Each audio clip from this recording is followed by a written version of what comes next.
Soy María Gertrudis Roa, profesora del Departamento de Ciencias Sociales de la Universidad del Valle, y en el día de hoy vamos a conocer la técnica de análisis estadístico que se conoce con el nombre de análisis de residuos para pruebas de asociación de variables categóricas. Las pruebas de asociación de las variables categóricas son dos las más usadas. La prueba de asociación chi cuadrado, que es una prueba global porque tiene en cuenta el comportamiento general de toda la tabla de contingencia, y la prueba de asociación local, el análisis de residuos. Se llama prueba de asociación local porque analiza el comportamiento celda por celda.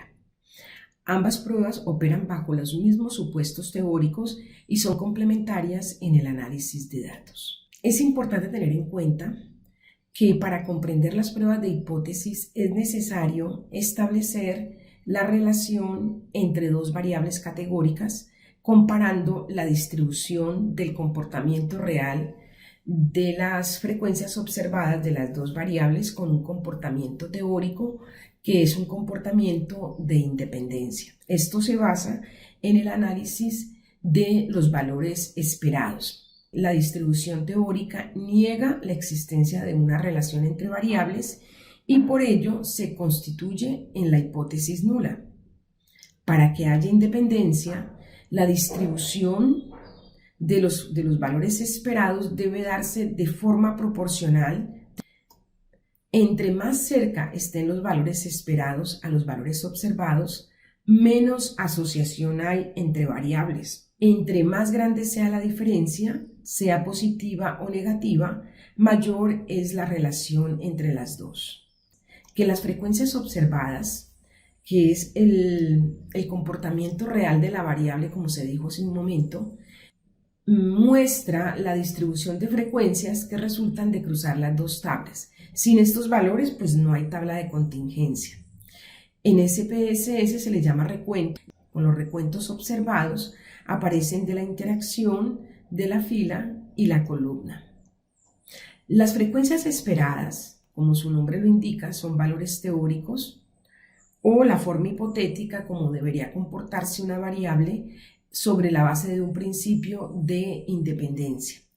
Se le conoce con el nombre de recuentos esperados y no se generan automáticamente en el SPSS, sino que hay que pedir. Los valores esperados se producen por cada celda. Tomar la multiplicación del total de las filas por el total de las columnas en que se encuentra la celda y dividida por el total general de la tabla. Así, de alguna manera se construyen valores proporcionales para todas las celdas que hay en la tabla de contingencia. Un investigador social quiere saber si existe discriminación étnica en Cali a través de la segmentación socioeconómica. Para ello se propone analizar la existencia de una relación entre la pertenencia étnica y el estrato socioeconómico en el que habita. Tiene otros interrogantes. ¿Son los indígenas o la población afrocolombiana más pobre que la población que no se reconoce étnicamente? Y si lo son, entre ellos, ¿quiénes son los más pobres? ¿Cuál es la pertenencia étnica, por ejemplo, de los que viven en estrato alto? Los datos revelan que el 62% de la población no se autopercibe como población perteneciente a una etnia. El 26% se considera negro o mulato y el 12% se considera población indígena. Que el 84% de la población de Cali vive en estratos bajos y solo el 2,5% en estrato alto. La tabla pues ya nos empieza a mostrar ciertas diferencias, pero la pregunta es, ¿estas diferencias son estadísticamente significativas? Entonces nuestra pregunta se define por qué relación existe entre el estrato socioeconómico y el autorreconocimiento étnico. Y la hipótesis nula nos dice que no hay asociación entre el estrato socioeconómico y el autorreconocimiento étnico. La hipótesis alternativa plantea que hay asociación entre estas dos variables, y si fuéramos un poco más allá con los residuos podemos plantear una hipótesis específica. Los grupos étnicos que se autorreconocen como tal se concentran en estratos bajos. Se aplica entonces, en primer lugar, la prueba del chi cuadrado y aplicamos por la naturaleza de las variables el coeficiente de contingencia una vez que se identifica si las dos variables están relacionadas. Aquí tenemos la tabla de contingencia, tenemos la prueba del chi cuadrado, un chi cuadrado realmente bastante grande. Aquí lo tenemos, con 9 grados de libertad y con una significación asintótica de muy cercana a 0. Entonces, en primer lugar, la significación asintótica por estar por debajo del 0,05 nos revela efectivamente que sí hay presencia de una asociación entre las dos variables. El coeficiente de contingencia, que es especial para este tipo de datos, nos demuestra que hay una intensidad leve porque pueden haber otras variables en juego. Pero nos quedan las otras preguntas sin responder. El análisis de residuo entonces nos permite analizar más en detalle la naturaleza de la relación, la forma como ellas se relacionan, entre quienes se establecen relaciones, entre quienes no hay relaciones y si se puede deducir un modelo o unas formas distintas de relación respecto a una o diversas variables asociadas. Esta técnica de análisis es mucho más potente que el chi cuadrado porque no solo habla de la presencia de la relación y su grado de asociación, sino que va mucho más allá y nos habla de la dirección que es la que nos permite llegar a mejores conclusiones. Hay 3 tipos de residuos.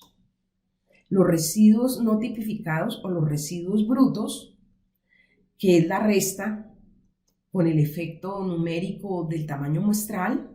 Los residuos tipificados o que ya los vamos estandarizando, que se hace a través de una fórmula para quitar el efecto de la muestra, que estos residuos tipificados estandarizados se corrigen a través de una distribución normal y para ello entonces se dividen los residuos estandarizados por la varianza de los datos. O residuos corregidos son fáciles de interpretar porque se encuentran estandarizados con un error al 5%. Los residuos o residuales. Entonces la fórmula es una resta simple. Ustedes pueden observar entonces en nuestra tabla de contingencia que tenemos el recuento y tenemos el recuento esperado. La mayor parte de los residuos siempre tienen decimales por ser valores teóricos.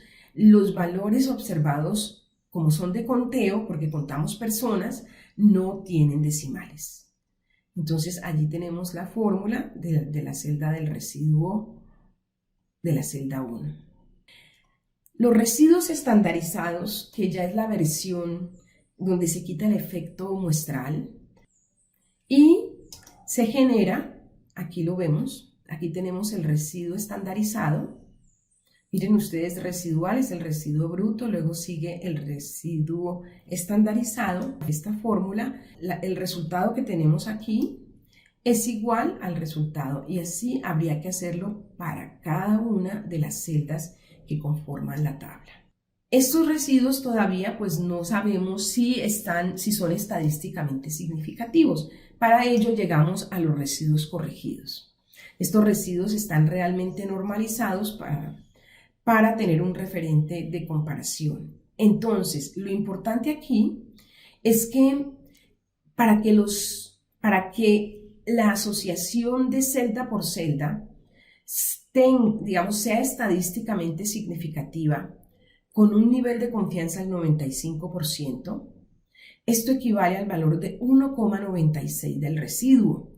Esto significa que cuando el residuo aparece por encima de 2, podemos decir que esa celda tiene una asociación estadísticamente significativa. Residuos por debajo de 1,96 pues no son estadísticamente significativos y aunque podemos analizarlo porque también nos están demostrando y revelando cosas interesantes.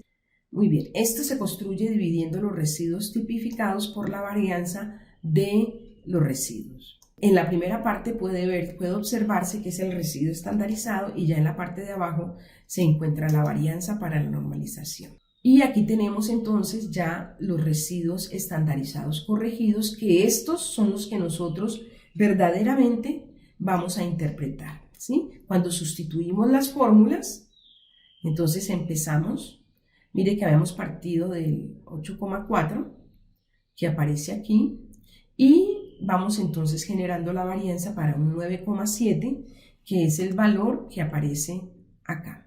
Entonces vamos a hacer el procedimiento en SPSS y allí tenemos la sintaxis. Vamos a darle a analizar, estadísticos descriptivos, tablas cruzadas y lo primero que vamos a hacer es a ubicar correctamente las variables, que la variable étnica la vamos a colocar en las columnas y la variable estrato la vamos a colocar en las filas.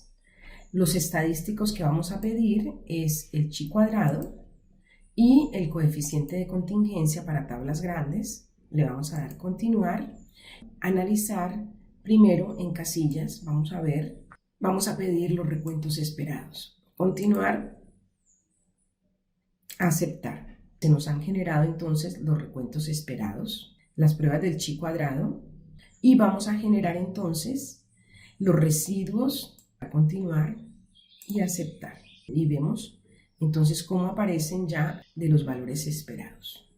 Con tablas de contingencia, casillas, los residuos estandarizados, le damos continuar, aceptar. Ninguno de estos residuos es interpretable todavía. En casillas le vamos a dar estandarizados corregidos, que son los que nosotros vamos a interpretar. Y aquí nos encontramos entonces con los residuos corregidos. Sin embargo, cuando voy a hacer un análisis en una investigación, pues todo esto lo único que hace es generarme ruido y confusión. Vamos a decirle que nos construya el chi cuadrado, el coeficiente de contingencia, y en casillas, total por columnas, continuar, aceptar. Tenemos aquí ya nuestra tabla, los recuentos. Tenemos aquí también los porcentajes con respecto a la columna, que suma 100%. Entonces nosotros aquí podríamos ver que el 27% de la población que se reconoce como indígena vive en estrato muy bajo, el 63% vive en estrato bajo, solamente el 9% vive en estrato medio y un 1% vive en estrato alto. Los que no se reconocen, encontramos que el 15% vive en estrato muy bajo. Miren que es una cifra muy baja con respecto a estos otros datos. El 67% vive en estrato bajo y miren que en este sentido se encuentran cifras muy parecidas para toda, digamos, la población étnica y no étnica. O sea que quien está marcando la diferencia es la extrema pobreza. La pregunta entonces sería cómo se comportan estos datos y qué tipo de asociación entonces aparece que podamos interpretar.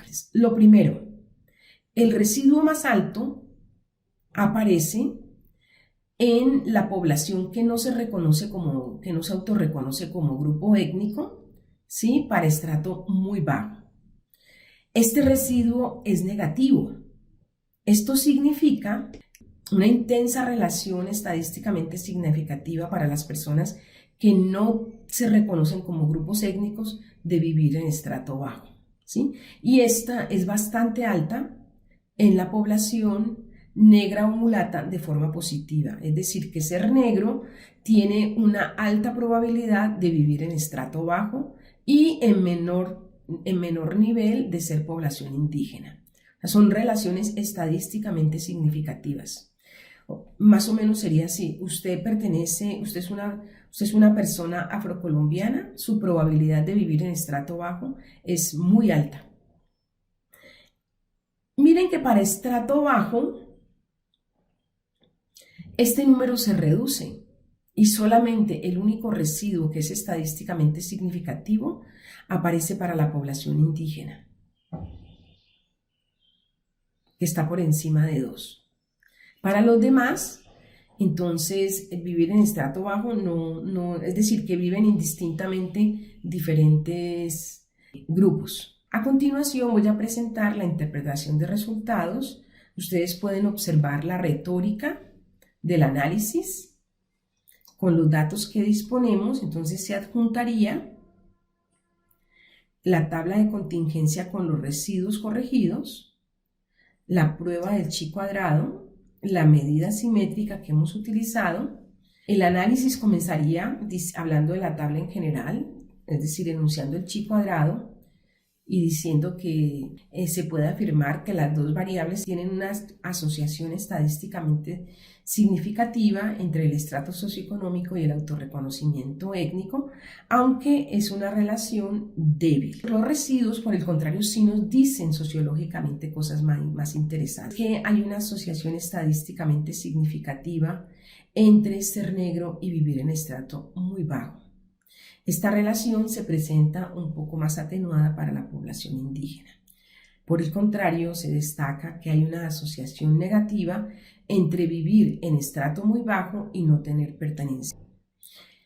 El estrato medio se caracteriza por presentar una fuerte asociación positiva con la población no étnica y esa relación opuesta se presenta con la población afrocolombiana.